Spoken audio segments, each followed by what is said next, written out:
One of the very interesting things about looking at all of the different world's spiritual traditions is that they all identify the same problem that causes the suffering and the isolation in our lives, and that's this notion of ego, this universal spirit, the soul within us that identifies with a singular body and mind, and from that creates a sense of individuality that's separate and apart from the whole.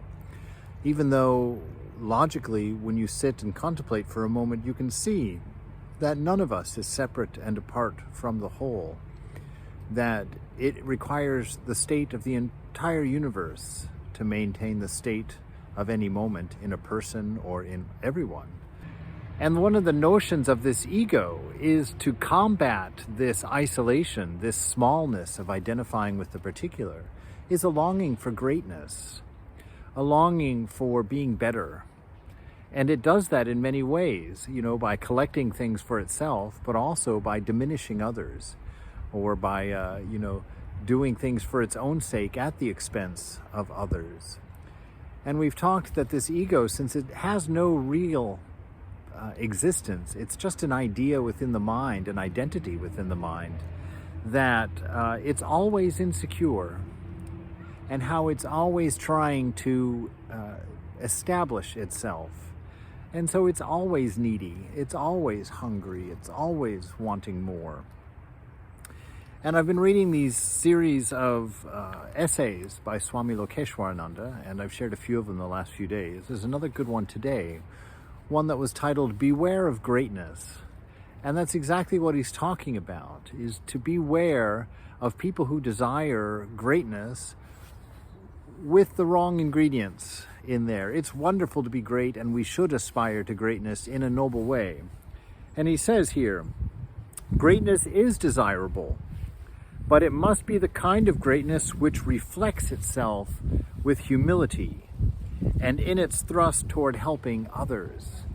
So the only kind of acceptable greatness, or a greatness that won't lead to suffering, let's put it that way, a greatness that won't lead to suffering for you and me, is a greatness that's reflected in humility and finds its major thrust in the service of others, in lifting others up.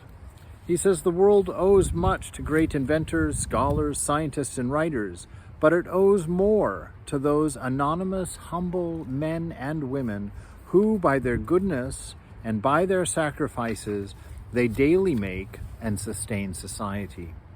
They pass unnoticed because they possess no outstanding quality to attract public notice, but they are the salt of the earth.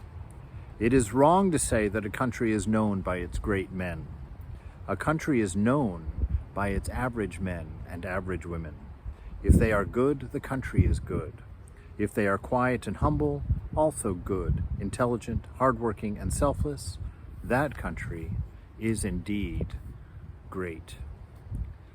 So this is a song, I guess, in honor of the average person, which most of us are. And I know in my life, I couldn't have stood to hear that in my younger days. I knew I was destined for greatness. I knew that I would do big things in this world. And I guess it's around your 45th or 50th birthday where you kind of look around and you're like, well, maybe I'm one of the minions. Maybe I'm one of the many. And I think that that is a delightful place to be. It's a wonderful place to be. And it's not the place that makes it wonderful. It's the attitude with which you approach your life that makes it wonderful. To be humble, to be kind, to be loving, to be looking out for the welfare of others and putting them before ourselves. So beware of this longing for greatness. And if it's greatness that you seek, make sure that it's rooted in humility and the service of others.